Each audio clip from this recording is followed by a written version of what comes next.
ნამდვილია თუ არა თქვენი ჩაფიქრებული სურვილი, მოდი ეს თემა განვიხილოთ, ცოტა თქვენს ენერგიას გადავხედოთ.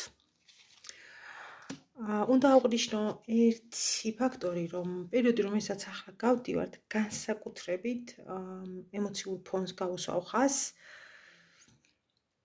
რთულია, რომელიც რა თქმა უნდა დროებითია და გაივლის.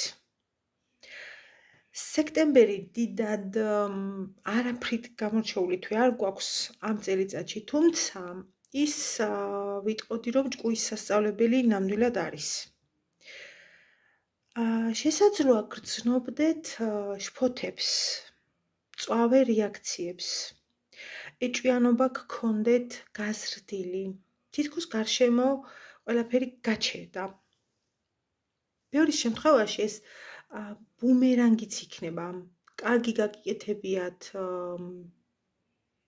კარგი დაგხვდებათ წინ, ცუდი გაგიკეთებიათ, ცუდი, რა თქმა უნდა, ლოგიკურია. იცით რა არის, სექტემბერს გამოიყენებთ გეგმების შესამუშავებლად.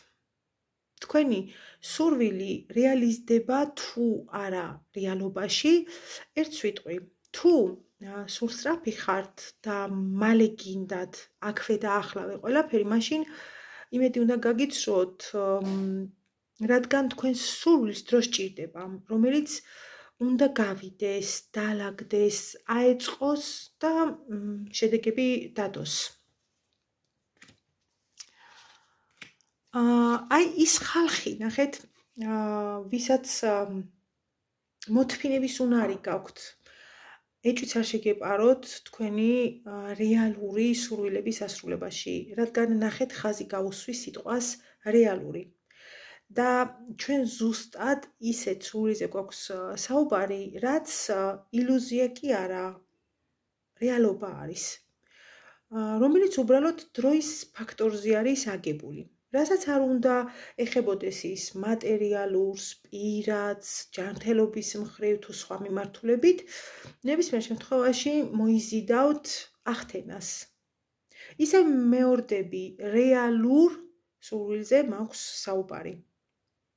თქვენ საკუთარ თავს გაეჯიბრებით უკეთესის ძიებაში. მოდომება და მიზანი კი ყოველთვის, რა თქმა უნდა, გამართლებულია. აი შემართება, სიჯიუტე, ამბიციები არ გაკლიათ. ასე რომ იმათ, ვისაც სწორად გაქვთ გათვლილი, ჩაფიქრებული სურვილი, პირდაპირ გეტყვით, რომ დაფნის გვირგვინი თქვენს ხელშია და სრულებით ასრულებადია. კი, დავადასტურებ კიდევ ერთხელ. წარმატებები, პირადი კითხვები WhatsApp-ზე 557 16 73 53 ნომერი გყავთ, მომწერეთ.